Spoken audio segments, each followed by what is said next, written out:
Well, that was interesting about the Battle of the Bulge. Does anybody know what historical event went on 192 years ago today? Well, if you believe in the ideology of nationalism, it was Greek Independence Day. We got to thank the Greeks for starting that trend.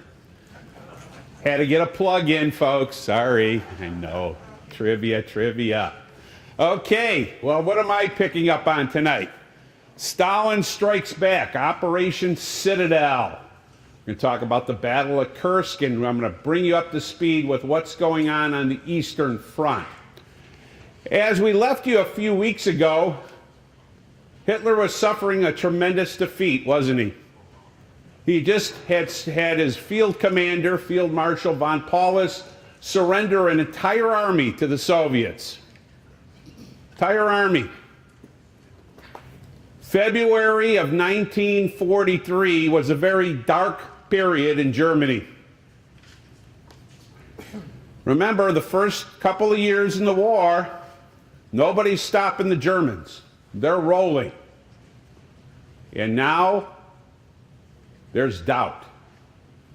Stalingrad, the victory at Stalingrad by the Soviets guaranteed the only thing: they weren't going to get beaten. That didn't give them the victory. That only told them they weren't going to get beaten. So they need to now go on the offensive and strike back.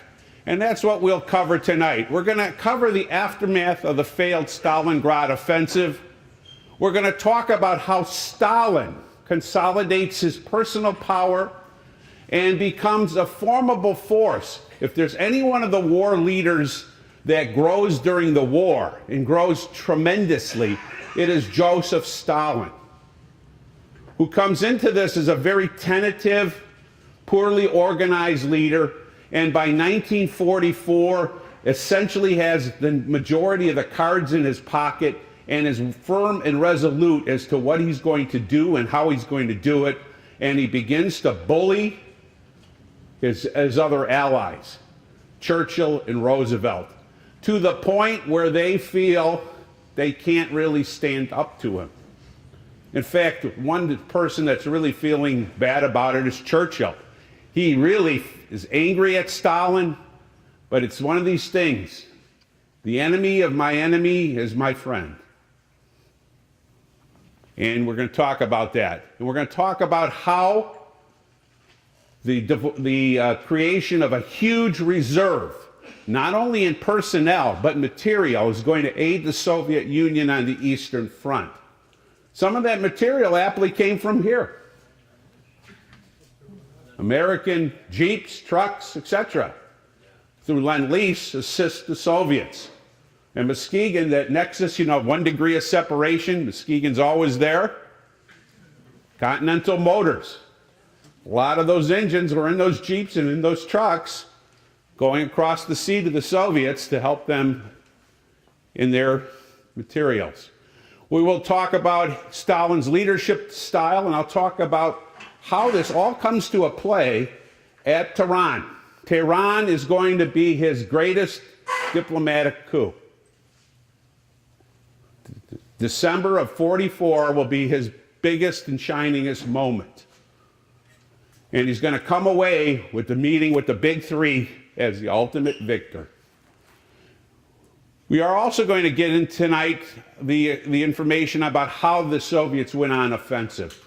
They have options coming out of February of 43 and the fall of Stalingrad, and how Stalin is going through misdirection and power plays going to throw the Germans off.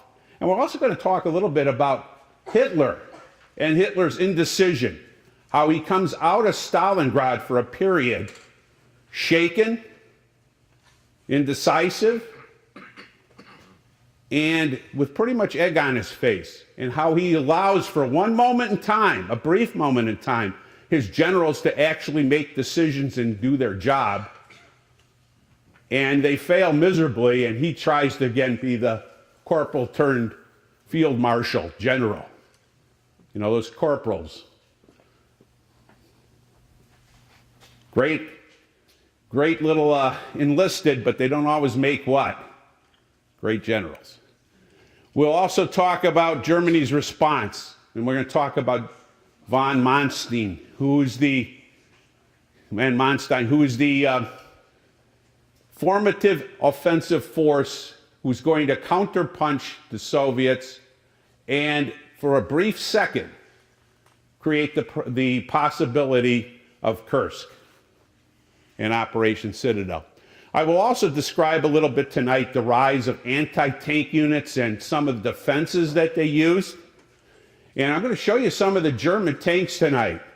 And I'm going to show you their limitations, especially the Tiger, the Panther, and the Elephant anti-tank gun. Wonderful technological pieces. But when it came into fighting a fly from here to there, they were useless. And we'll show you how the Soviets were easily able to defeat them. And we'll go through the preliminaries on the Battle of the Kursk, and we'll talk about Red Army Rising. I will also mention about the loss of the Ukraine and on to Warsaw. Obviously, we could spend many hours on just the Eastern Front. Books, film series, etc., that have been drawn up about this. But we would be remiss if we did not talk about them in light of this gentleman here, Joseph Stalin. Now, as much as we have looked at Hitler being a complex fella with multi-personalities, Joseph Stalin has Hitler beat. Boy. You've got a bully, you got a megalomaniac, you've got all of those things wrapped in one. But in 1942, when the Germans are knocking on the doors of Moscow, who's not around? Joseph Stalin. For 4 days, he had essentially locked himself in his room and wouldn't talk to anybody. He wouldn't even engage his commanders. In fact, was even contemplating for a brief moment bugging out of town and leaving them holding the bag. And then he emerges after 4 days and figures that he better own up. Man up, as we used to call it, right? Get a backbone. Well, he got a backbone. Got a real strong backbone.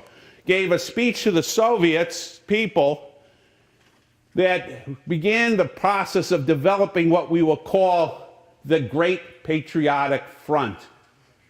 The idea of Russia, Mother Russia, coming back. Now, one of the things, like Hitler, very much sometimes you can compare the two. Stalin and Hitler have the same tendencies, and you see this in people that are tyrannical. They have to have every finger into every decision, right? They can't trust people. And guess what? Stalin can't trust his commanders. He insists on briefings 3 times a day.